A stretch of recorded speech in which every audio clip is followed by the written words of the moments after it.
You are now watching one of the most important videos about unconditional love.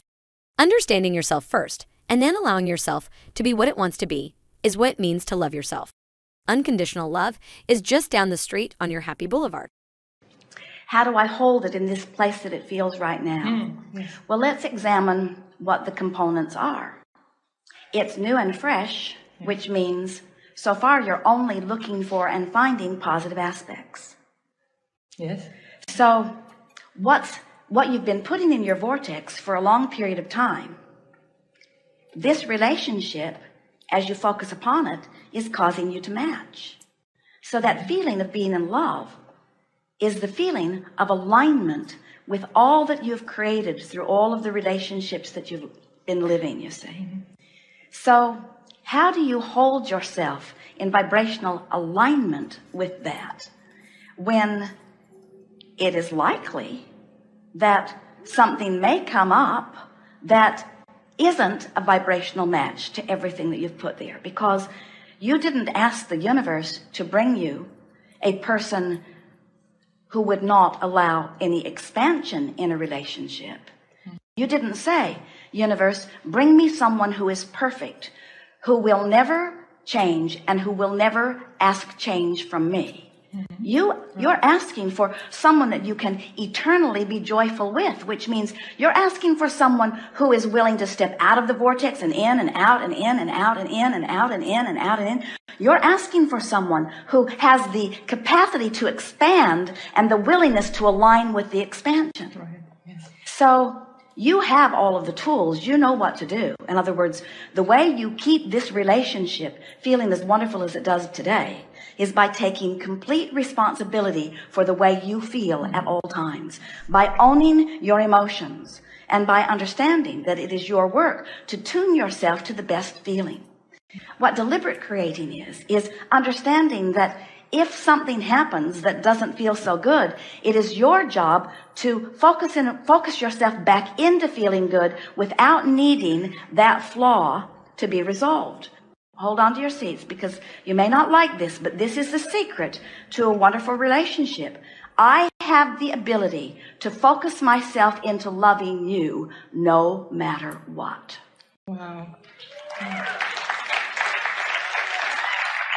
Because I have been living in a diverse world for quite a while, and I've discovered that I cannot seclude myself from unwanted, from my point of view, things.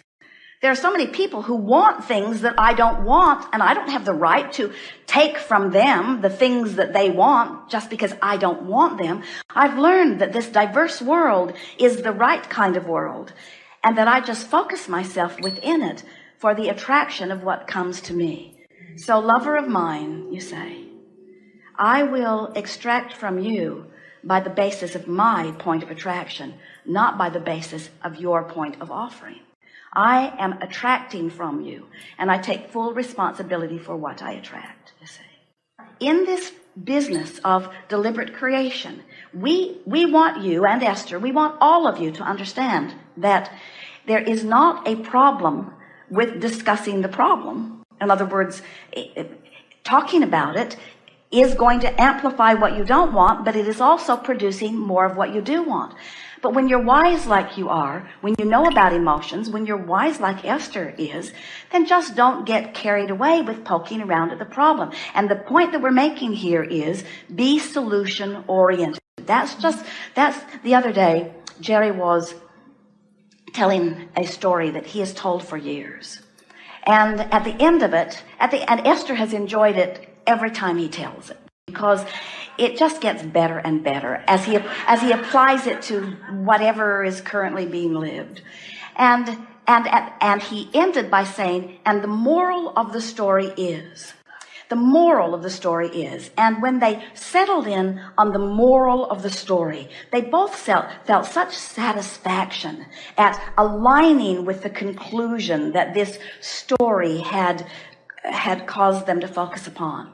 So if you think about the moral of the story, in other words, what is it that you're ultimately reaching for? Loving this person forevermore. What is it that you're ultimately reaching for?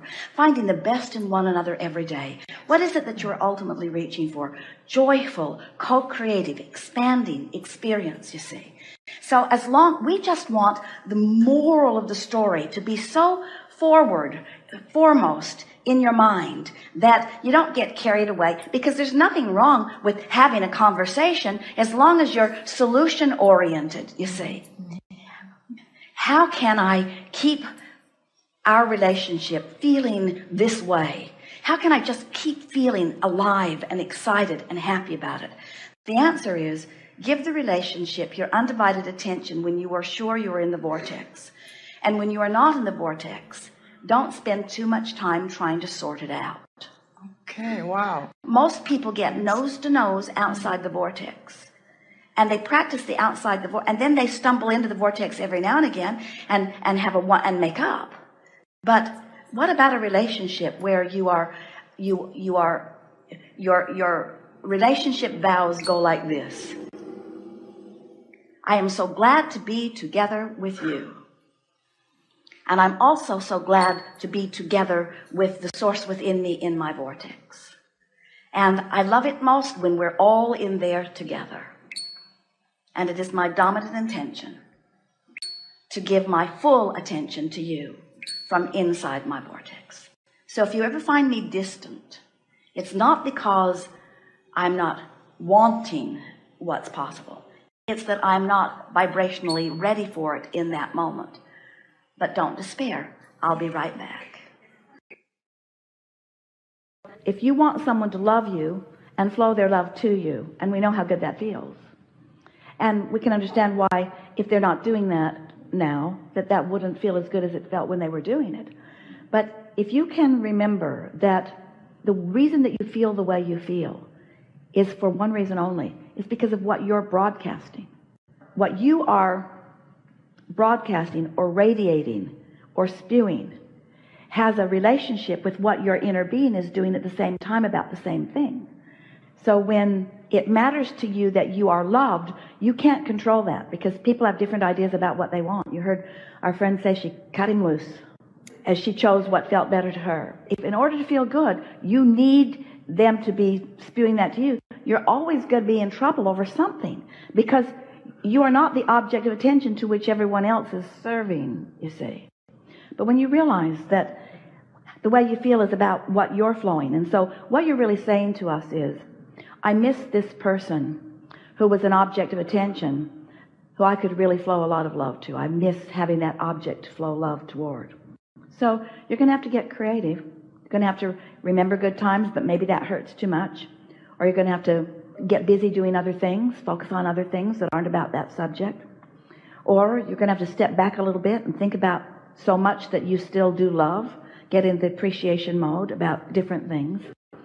And it's our promise to you. You see, you can't have a lover leave you in any way without putting big time in your vortex the return of that somehow, some way. But you can't get into the receptive mode to let it in if you're still feeling the loss of the lover. The loss of the lover caused you to create another, but you can't find that person if you're not in the receptive mode. And you can't be in the receptive mode if you're still feeling the loss of your lover. Sort of a vicious circle, isn't it? We know who you are, and we know where you're going, and we know it can be fun, but you've got to put yourself in the place where you can feel the fun and feel the ease and feel the joy in order to receive the good ideas and experience the good timing to have. But you see, even though we know you really want this lover, even if we knew where this person was, we would not take the other by the hand and you by the hand and bring you together. Not right now. Because, first of all, we are not the creator of your reality. And even though we know that, isn't it nice if you have enough experiences to get you really solid in that receptive mode? Because if you're sometimes spewing inky mist, you're going to meet somebody that's not going to pan out. And if you're never spewing the inky mist, when you meet, it's going to be really, really good. Feel the difference? It's nice that you have so many other wonderful things to think about. And we were projecting something that almost caused Esther to say, be patient. But it isn't about patience, When someone thanks Esther for her patience, she says, you have me mixed up with somebody else. Because you all want what you want when you want it. But if you can remember, the reason why you want it is for something that you can already accomplish. Here's an example. And we're continuing here because it's satisfying so many things around the room, and because you're so close for this to really click into place for you. So feel for just a moment the idea of having quickly or now having $100,000 or $200,000 or $300,000 at your fingertips to spend in any way you want, and feel how nice that would be. And then feel the difference between the universe yielding to you instantaneously a way for that to happen in terms of probability, and the ability to imagine prosperity. Do you think it would be easier for you to imagine prosperity, or to by the end of the day have $300,000 in your hand? That was an interesting exercise, because a lot of you said, just give me the damn money, Abraham, and stop messing with me. But what we're getting at, given the belief systems that most of you have, the idea of getting the money and getting it today is far less likely to you than the imagining of it. And yet you say, but Abraham, the imagining of it would be far less satisfying than the having of it. Well, we'll give you that from where you're standing, but we want the imagining of it, which you can do today, to be enough so that you do it today. And since you can do it today, if the imagining of it will be enough for you that you let it soothe you. Thank you for watching. If you enjoyed the video, please leave a like and share it with someone who could use some motivation. God bless you all, and we wish you a pleasant day.